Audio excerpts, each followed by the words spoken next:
what are we supposed to do? Is there something we can do about this? Who are you?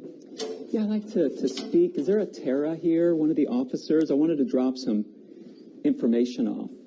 My name is Austin Bennett. I filed a complaint with the FPPC, and apparently they're not I just have evidence for them I wanted to drop off. Okay. Well, can you see if she might come out? I can wait here for a moment. Pardon? Okay. Okay.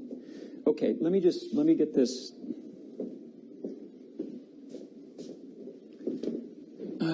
Okay.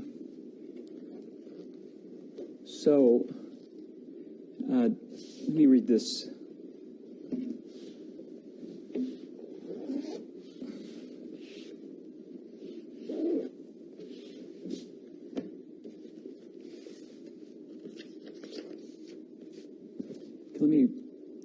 Let me read this.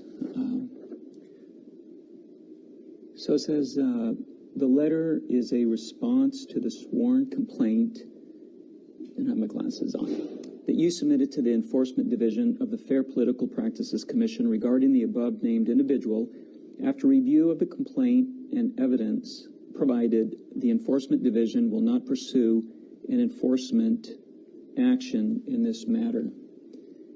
It says, under the political, see, here's what's interesting is then, you know what, I'll cover. I just want to, I'll go over the letter when I go back to the office.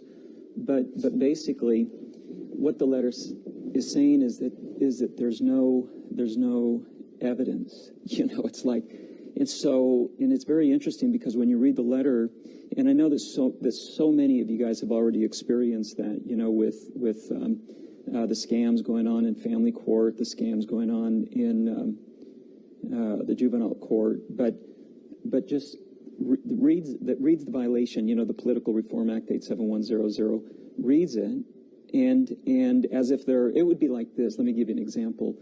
Let's say that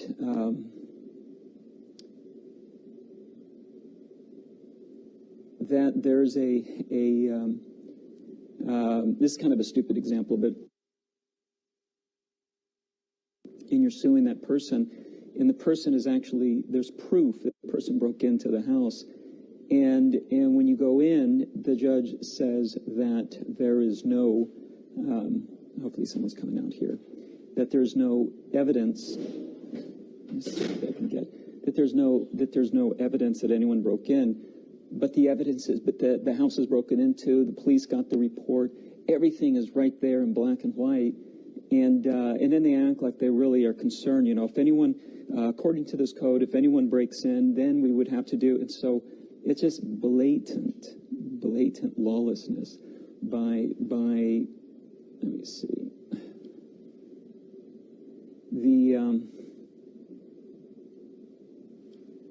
the FPPC, and so the next step that can be done, and I'm going to elaborate more when I get to the office. But the let me see. I just want to make sure that I'm not.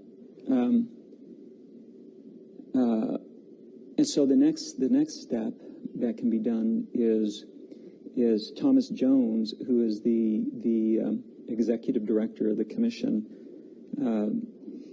It will be escalated to him. Let me see if I can see if I can catch somebody here. No. So Thomas Jones, who is the executive director, now it escalates to him, and he has a period of time. Either he has to write a letter, and either he will pursue it, or again say that there's no evidence. So I'll share the email what I responded back. But I absolutely want a letter, because I already know that Thomas Jones already saw the evidence, so he knows the evidence here. So he's behaving, frankly, like a criminal. And here we have a woman. Let's see how tough they are.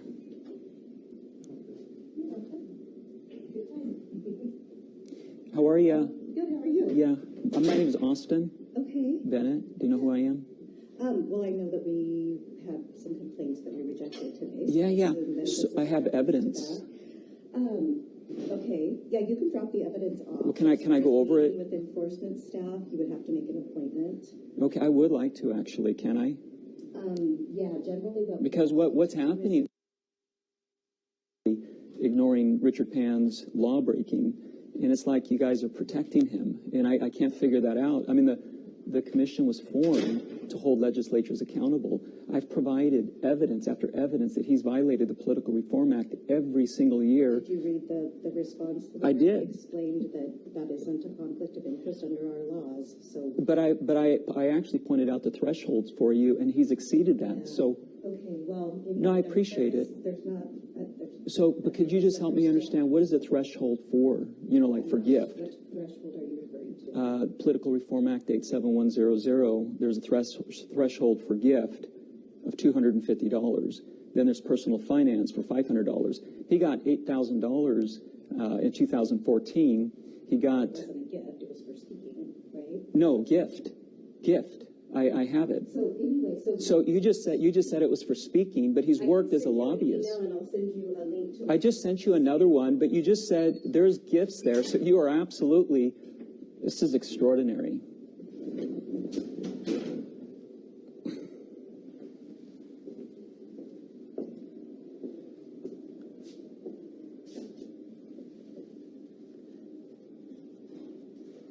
So Thomas Jones, he's the executive director, correct?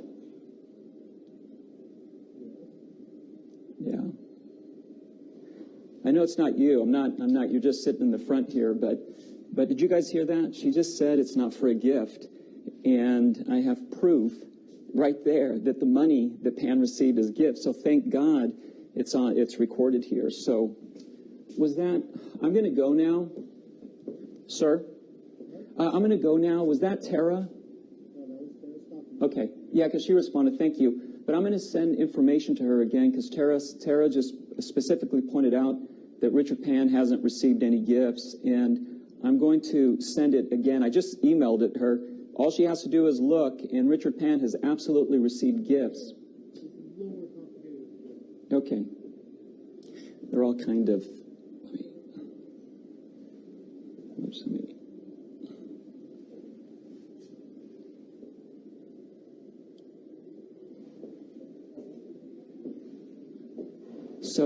So I'm demanding a letter from Thomas Jones, not because... Okay, she just says, send it along. Okay, I just emailed it to her, actually, so if she looks at her email, it's very clear that Richard Pan has received gifts since 2014, 2015, 2016, 2017, and 2018, and blew the threshold limit out of the water. So he has been bribed, and the FPPC here is allowing Richard Pan to get away with bribery. I mean, the whole point of this, you guys getting paid here, is to prevent legislatures from getting paid by lobbyists, and that's exactly what Pan has done. And she just admitted it right here on the live with me. I'm recording.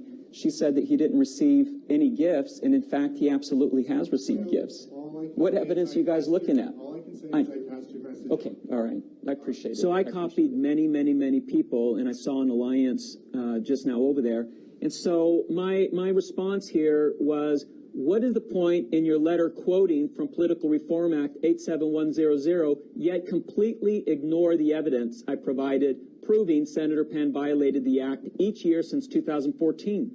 I do not accept this decision, but demand reconsideration by the Executive Commissioner, Thomas Jones, pursuant to paragraph C1-5, granted Mr. Jones is fully aware of Senator Pan's law-breaking because he saw the evidence, and I want his letter denying the evidence, so there is no question Mr. Jones is an accomplice to Senator Pan's lawlessness.